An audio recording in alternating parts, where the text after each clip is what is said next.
একদিন যে মানুষটার সাথে কথা না বললে দম বন্ধ হয়ে আসতো, জীবনে একটা সময়ের পর এই দম বন্ধ হয়ে আসা ব্যাপারটা আর থাকে না। বছরের পর বছর কেটে যায়, সেই মানুষটার সাথে কথাও হয় না।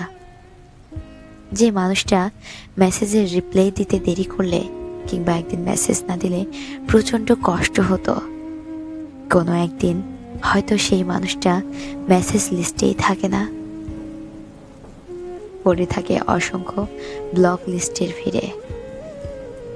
কেউ সামান্য অবহেলা করলেও যখন কষ্টের ভেতরটা দুমড়ে মুচড়ে যেত, আজ হয়তো এর চেয়ে বেশি অবহেলা আমরা খুব স্বাভাবিকভাবেই মেনে নিই। আগের মতো ততটা কষ্ট হয় না, আর কষ্ট হলেও তা হয়তো প্রকাশ পায় না। কেউ একজন ছেড়ে চলে যাবে বললেও আমরা প্রায় পাগল হয়ে যেতাম।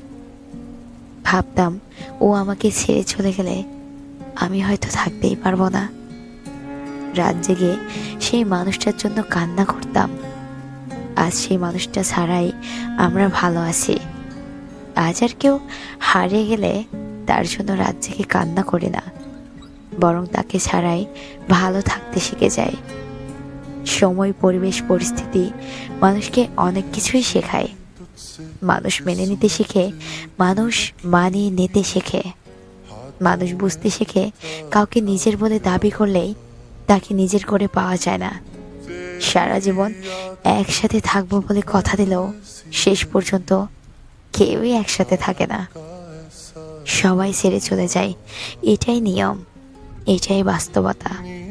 মানুষ তখন বাস্তবতাকে বুঝে জীবনে এগিয়ে যেতে শিখে। बिछड़े लम्हों को लौटा दे तू।